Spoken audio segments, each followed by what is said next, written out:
Inggris yang pertama, noun. Noun adalah kata yang digunakan untuk menemani atau menyebut orang, benda, tempat, dan ide.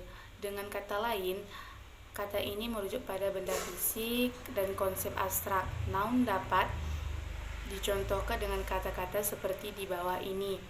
Benda fisik: table, house, floor, water, wine. Konsep abstrak: time, idea, opinion, age, difficulty. Jenis dan contoh noun. Berikut jenis dan contoh noun dalam bahasa Inggris. Berdasarkan bentuknya, noun dibagi menjadi dua, yaitu yang pertama, concrete noun.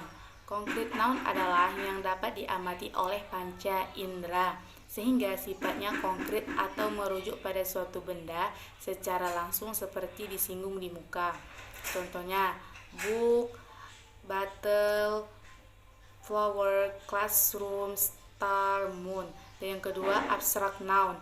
Abstract noun adalah yang tidak diamati oleh panca indera. Dengan kata lain, noun ini bersifat abstrak atau berkonsep kebendaan saja. Jenis noun ini biasanya ditandai dengan keakhiran as, anch, sion, tion, dom.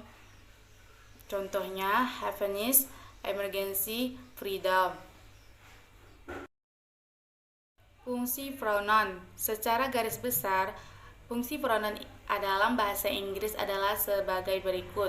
Yang pertama, subject. Subject, he is my math teacher. Yang kedua, object. No one called her yesterday. Yang ketiga, object of preposition. Itu objek preposisi. I am afraid of them being offended.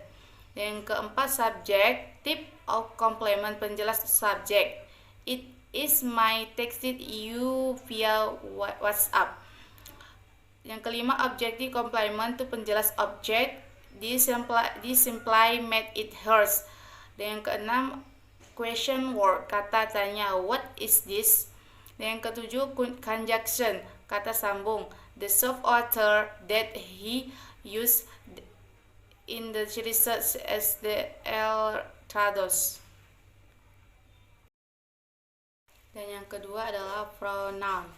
Pronoun atau kata ganti adalah kata yang berfungsi untuk menggantikan noun. Pemakaiannya pronoun dalam kalimat dapat dicontohkan dengan kalimat di bawah ini. Cook is my classmate. He ever to the most handsome in the class. So many girls like him. Cook adalah noun. Pada kalimat pertama digantikan penyebutannya dengan he and him. Pada kalimat berikutnya sehingga keduanya disebut pronoun. Pronoun ini digunakan untuk menghindari banyaknya pengulangan noun dalam kalimat. Jenis dan contoh pronoun. Berikut jenis dan contoh pronoun dalam bahasa Inggris. Yang pertama, personal pronoun adalah kata ganti perseorangan. Pronoun ini terdiri dari a, subjek, I, you, we, they, she, he. Dan ke B, objek, me, you, us, them, her, him. Contohnya correct. John and I will go to school, to subject. Incorrect. John and me will go to school. Correct. The teacher gave him a bad grade, to object. Incorrect. The teacher had a bad grade. Dan yang kedua, possessive pronoun adalah kata ganti kepemilikan yang tidak diikuti oleh noun. Mine, yours, theirs, hers, his. Contohnya, the book on the table is hers. Atau David is a friend of mine. Dan ketiga, demonstrative pronoun adalah kata tunjuk yang tidak diikuti oleh kata benda. This, that, this, those. Contohnya, this is my house. House-nya itu adalah singular. Fungsi pronoun. Secara garis besar, fungsi pronoun dalam bahasa Inggris adalah sebagai berikut. Yang pertama, subject. Subject, he is my math teacher. Yang kedua, object. No one called her yesterday. Yang ketiga, object of preposition. Itu objek preposisi. I am afraid of them being offended. Yang keempat, subjective of complement, penjelas subjek. It is my texted you via WhatsApp. Yang kelima, objective complement itu penjelas objek. This imply made it hers. Dan yang keenam, question word, kata tanya, what is this? Dan yang ketujuh, conjunction, kata sambung, the soft water that he used in the research as the Trados.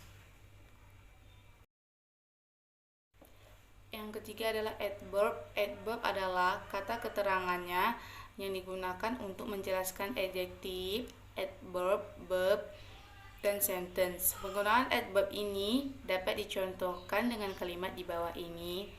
She is extremely strange. Extremely ini adalah adverb yang menjelaskan strange itu adalah adjektif, membentuk frasa sangat aneh. Jenis-jenis adverb. Berikut ini jenis adverb dalam bahasa Inggris ialah yang pertama adverb of place and direction, yang kedua adverb of manner, yang ketiga adverb of degree, yang keempat adverb of time, yang kelima adverb of frequency, yang keenam exclamatory adverb, yang ketujuh exclamatory adverb, yang kedelapan interrogative adverb, dan yang kesembilan sentence adverb. Yang keempat, simple present tense. Simple present tense adalah kata kerja yang paling sederhana dari jenis tense lainnya. Kata kerja ini digunakan untuk menyatakan kegiatan sehari-hari berulang seperti rutinitas atau kebiasaan. Ciri khusus simple present tense. Yang pertama, predikat tense selalu berupa bare infinitive. Yang kedua, kalimat tanya. Dan yang ketiga, kalimat negatif. Dan yang keempat adalah adjektif, kata sifat. Pengertian adjektif. Adjektif atau kata sifat adalah kata yang berfungsi untuk menjelaskan, menggambarkan, atau membatasi kata ganti pronoun atau kata benda noun yang masih general. Pemakaian adjektif dapat dicontohkan dengan frasa di bawah ini. Car, umum. Black car, spesifik. Punchy black car itu lebih spesifik. The punchy black sport car itu sangat spesifik. Ketika seseorang menyebut car, kita belum tahu seperti apa mobil yang dimaksud karena masih terlalu umum. Dengan menambahkan adjektif seperti punch, black, dan sport, mobil menjadi spesifik dan mudah dikenali. Dalam hal ini, semakin banyak adjektif yang disematkan, semakin spesifik noun yang dimaksud. Adjektif dipakai untuk memberikan batasan terhadap noun atau pronoun yang masih umum. Fungsi adjektif. Secara garis besar, fungsi adjektif dalam bahasa Inggris adalah sebagai berikut. Yang pertama, subjective complement, penjelas subjek. His idea brilliant. Yang kedua, objective complement, penjelas objek. Let's make it possible. Yang ketiga, modifier of noun phrase, penjelas noun phrase. Full scar economics word. Yang keempat, head of adjective first, inti adjective first, completely new. Yang kelima, comparison decrease, perbandingan. This version is better than the previous one. Past tense. Simple past tense adalah kalimat yang digunakan yang terjadi di masa lampau dan telah berakhir di masa lampau. Contoh kalimat simple past tense positif adalah contohnya I was born in Surabaya. Saya lahir di Surabaya. Contoh kalimat simple past tense negatif dalam bentuk kalimat simple past tense negatif rumusnya adalah sebagai berikut. Subject plus did plus not plus verb one, atau subject plus to be, atau was atau were plus not. Contoh dalam negatif, Dodi did not eat the vegetable. Dodi tidak makan sayuran. Contoh kalimat simple past tense interrogatif, rumus interrogatif did plus subject plus verb one, atau was atau were plus subject. Contohnya, did you see my bag on my table? Apakah kamu melihat tas saya di atas meja?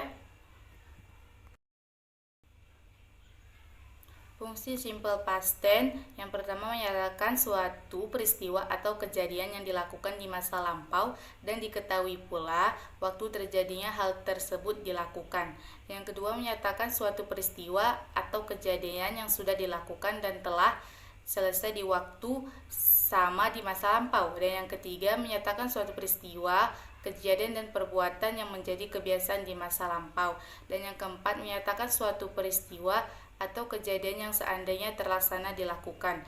Dan yang kelima, menyatakan peristiwa atau kejadian yang terjadi di masa lampau dan diketahui atau dinyatakan melalui pertanyaan waktu terjadinya. Dan yang keenam, menyatakan suatu kebiasaan yang dahulu terbiasa dilakukan tetapi sekarang sudah tidak lagi dilakukan. Yang keenam adalah simple future tense. Pengertian simple future tense adalah kalimat tense yang digunakan untuk menunjukkan kejadian yang belum terjadi di masa depan dan berakhir di masa depan. Contoh kalimat simple future tense adalah kalimat positifnya adalah I will go to school. Aku akan pergi ke sekolah. Kalimat negatifnya adalah Rose will not write a letter. Rose tidak akan menulis surat. Kalimat interrogatif adalah will you come to party? Apakah kamu akan pergi ke pesta? Yang ketujuh adalah gerund.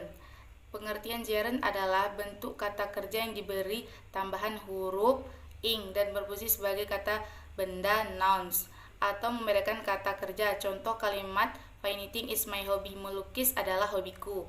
Jenis-jenis gerund ada 3 macam. 1. Subject of sentence, subjek kalimat. Yang kedua, subjective complement, pelengkap subjek. Yang ketiga, objective complement, pelengkap objek. Contoh kalimatnya, singing is my hobby, menyanyi adalah hobiku. His hobby is reading, hobinya adalah membaca. He enjoy hunting, dia laki-laki senang berburu.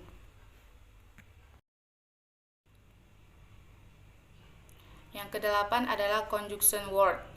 Pengertian conjunction word adalah kata hubung atau kata yang berfungsi menghubungkan suatu kata atau frasa atau klausa lainnya.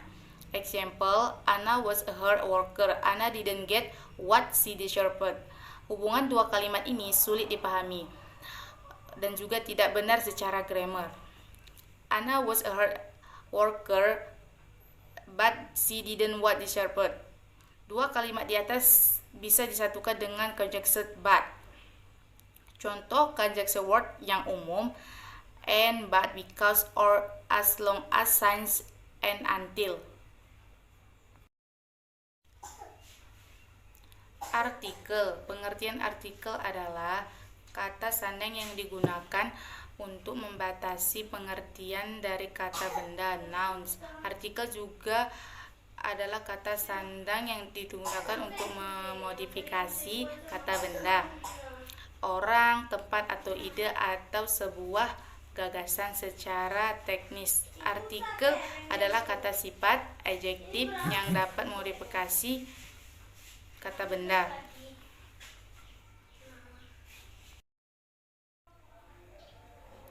Present perfect tense.